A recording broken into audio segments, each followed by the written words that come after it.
If you have underdeveloped rear delts, or you're struggling to grow your rear delts, or you don't have the best posture and you're wondering how else can I improve my posture while walking, while standing, how can I look bigger while walking, while standing, how else can I improve the way I look aesthetically, then you come to the right place. My name is Tyler, welcome to Just Follow.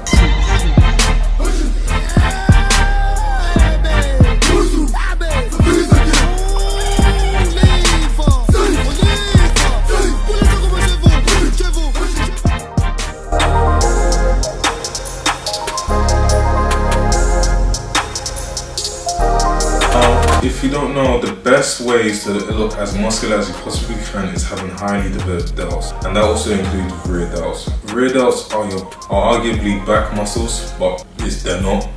So rear delts are your shoulders, but the back delts of your shoulders, and they're not really worked upon as much or paid attention as much as your front delts, purely because front delts are much easier to work on. They require much more exercises like bench press, dumbbell press, shoulder lateral raises, whereas rear delts, it's more of a back workout.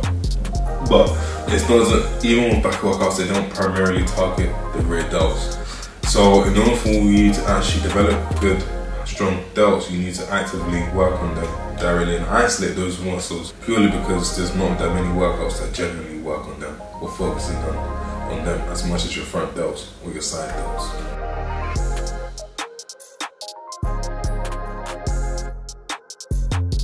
Now let me first get into the benefits of having highly developed rear delts, which are it helps give you and maintain a good posture. It helps you make you look much more muscular as well, which is a good thing. If you're struggling putting your shoulders forward and you're always slouching, a good posture always makes you look more healthier. It's good for your lower back. It's good for just having less back pain in the future as well.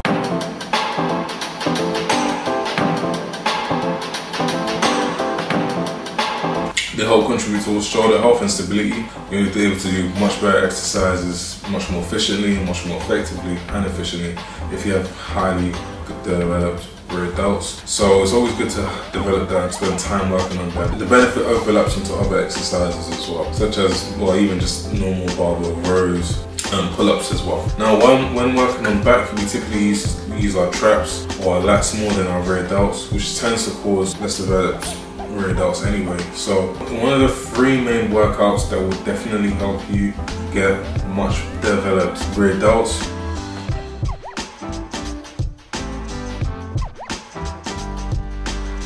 would be face pull-ups. Face pull-ups is a very good workout to help target the rear delts and isolate them as well, purely because I highly recommend them, purely because you can do them at home with dumbbells or with machines, but if you're at home you can do it with dumbbells. The main goal in essence is pulling the weight towards your face, and well, if it's machined towards your face, that helps target the rear delts specifically, especially if it's at a 90-degree angle, out of rotation to the body. So doing this with cable flies or dumbbells is a very good way to help target the rear delts, to help improve your posture and make sure that your shoulders are very, very stable. Unstable shoulders will cause an injury at some point down the line when you're working out.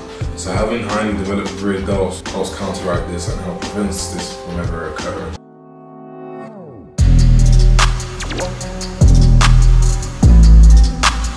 Definitely squeeze at the end. Squeezing at the end and having a pause will definitely help contribute towards muscle growth for your rear delts and help make sure that you strengthen them as well. The pause reduces the level of momentum within the workout itself, meaning that you're not relying on momentum as much to help push the weight. It's going to be pure strength and pure force. You know, it's going to be a lot tougher to pull the weight, but you're going to get more out of each and every rep because you're not getting the benefits of using momentum, going fast with it. Having paused workout, paused reps, paused sets, definitely going to help you out and help make sure they get each and every rep and set done accordingly. You maximize the level of growth from each and every rep. In terms of reps and sets, I'll definitely say 8 to 12 reps and definitely 4 to 5 sets, depending on how many reps you do. The last set I would always advocate for would be till failure. You definitely go as many reps as you can, 50% of the weight, medium weight for what you usually do. The reason why I say go to failure is because you want to find out what your limits are. You want to find out and push your body to the limit so that you can definitely maximize growth and definitely just see how, just generally grasp how much you can actually do. Because what people tend to not do is not push their limits, which has its pros and cons, but more cons to it. One of the cons is you don't know what your true potential is, and you don't know what limits you are setting yourself mentally. A common thing for everyone is to set limits mentally, and then that can also be reflected within your body. You can be working out for 4 or 5 years in the gym, but if you constantly not pushed your limits, if you constantly not set, you're constantly always setting boundaries for yourself, then you're not going to reach the goals that you want. The main goal is for you to break those boundaries and push yourself to the point where you can get to that point physically and visualize yourself mentally as well.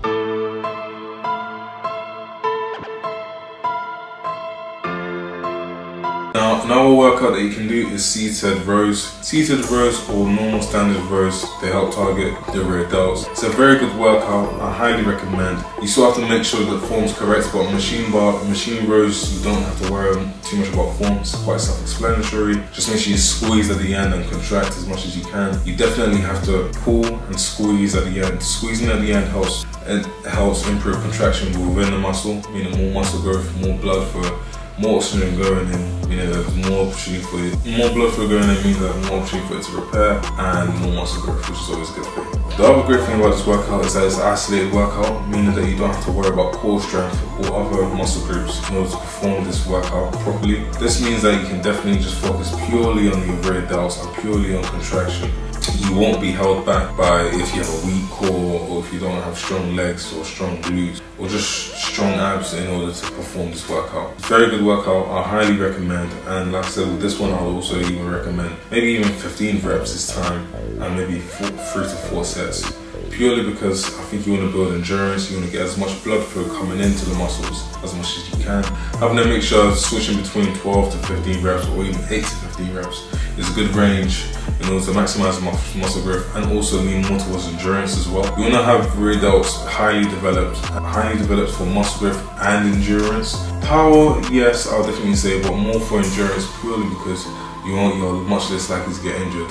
There's not as many workouts that you can do, isolated workouts that you can lift heavy and also isolate rear delts purely because you're not going to get as much support from the other muscle groups, so you can't lift as heavy normally anyway. So that's why I'll definitely prioritize endurance and muscle growth. You'll get the best outcome with that anyway. I don't think doing seated kettlebell rows, I don't believe to get the best output if I was only just to do 3 reps and then stop it there, even if they were heavy. I think I'll get the best output from purely doing much higher rep range at a much lower weight. That would help me get the best outcome in terms of muscle growth, muscle development, and also endurance as well. Not only that, it helps give me the stability that I need, and it helps prevent injuries that I would, just want to avoid anyway.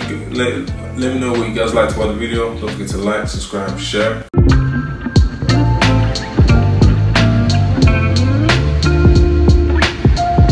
Also, one of the other major benefits of rear delts is that it helps stabilize your whole body. It helps stabilize lifting heavy weights as well. So you're not gonna have to worry too tough. Well, yes, it helps stabilize lifting heavy stuff while also doing heavy activities like squatting. Squatting is definitely a good way to have them.